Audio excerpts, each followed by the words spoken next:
Hello, listeners, and welcome back to our channel. I'm Storyteller. So, I hope that all of you are doing great and all of you are eager to learn something new. That's why today I am here with our new story. The name of the story is The Fisherman and His Wife. This is a very interesting and moralfull story. So, before moving towards our story, if you like my voice or like this story, so please do subscribe to our channel. So, now let's move towards it. Once upon a time, a fisherman used to live with his wife in a pigsty near the seaside.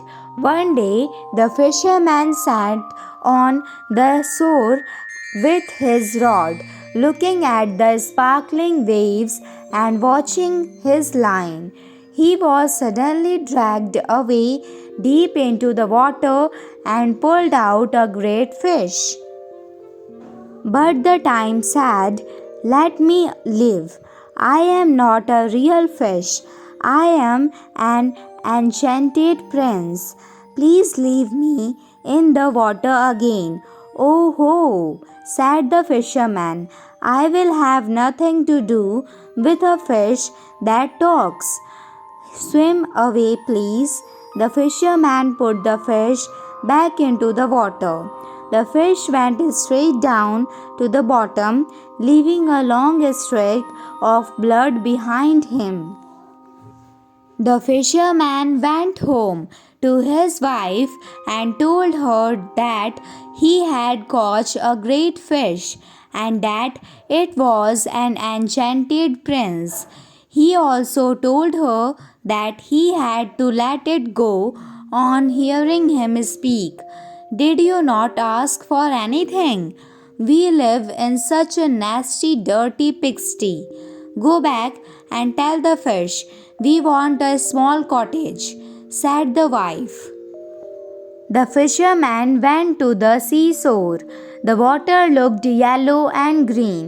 The fisherman stood there and said loudly, "O man of the sea, hearken to me. My wife has her own will and hath sent me to beg a boon of thee." The fish came and said, "Well, what is her will? What does she want?"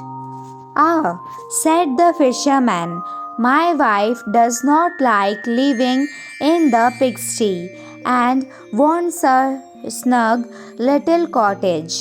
"Go home, your wife is in the cottage already," said the fish. The fisherman returned home and saw his wife standing at the door of a little cottage. "Come in," said the wife. "Is this cottage not better than the pigsty we had?" There was a parlor, a bedchamber, a kitchen, and a little garden planted with flowers and fruits. "We will live happily now," said the fisherman. After a week, the wife said to the fisherman, "The cottage is too small for us, the courtyard and the garden too. I want a large stone castle to live in. So go to the fish again and ask for a castle." "I don't like to go to the fish again. He will be angry." "Nonsense," said the wife. "The fish do it very willingly." The fisherman went with a heavy heart. The sea looked blue and gloomy but calm. "O man of the sea, hearken to me. My wife has her own will and hath sent me to beg a boon of thee," said the fisherman. "What she wants now?" asked the fish. "She wants to live in a big stone castle. Go home, she is already standing at that." The fisherman went home and found her standing before the gate of a great castle. "This is grand," said the wife. There were many servants and rooms In the castle, the furniture was all gold. We will live happily in this beautiful castle for the rest of our lives, said the fisherman. The following day, the wife said to the fisherman, "We must be king of all the land." "I don't want to be a king." "Then I will," said the wife. "But the fish cannot make you a king." "Say no more. Go and ask the fish," said the wife. The fisherman went again. The sea looked dark grey.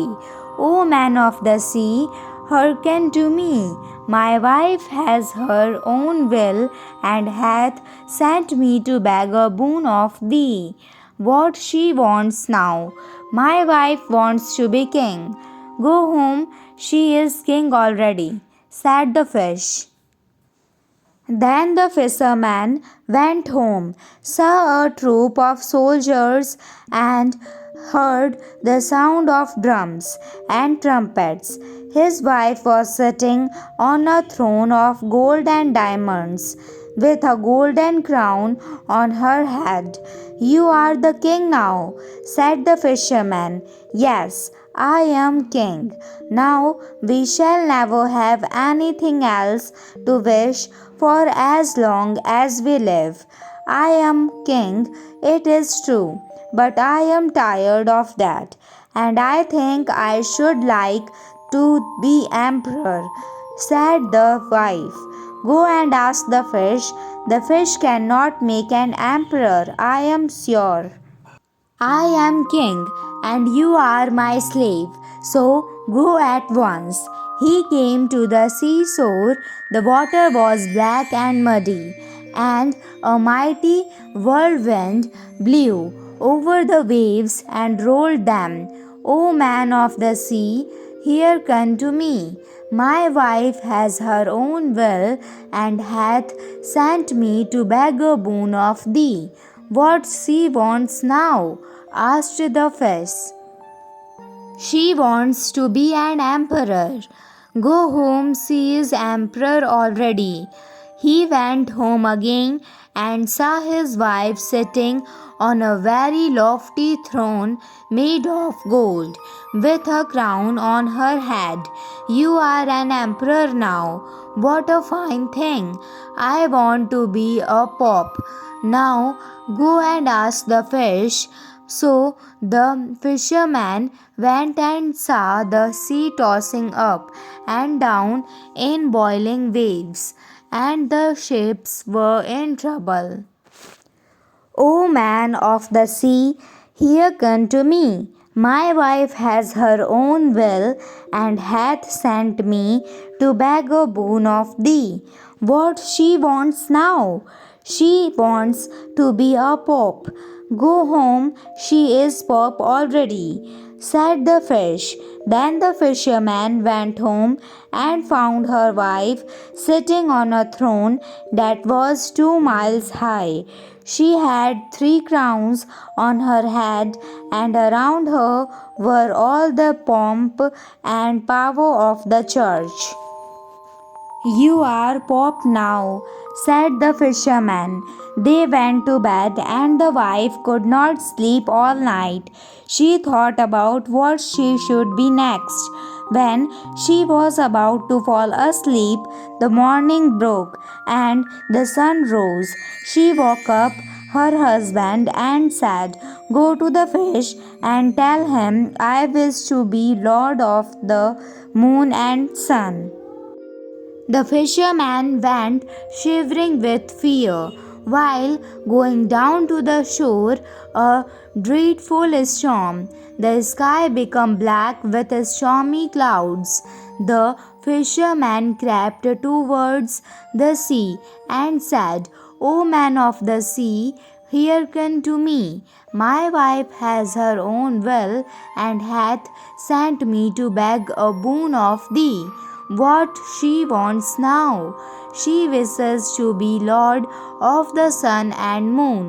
"Go home to your pigstye," said the fish, "and there they live to this very day. The end. So, how was that story? Please tell us in the comment box. At last, the moral of the story is that we should always be satisfied with what we have. I hope that all of you like this story. So please do like, share, subscribe and comment on our channel. Thanks for listening.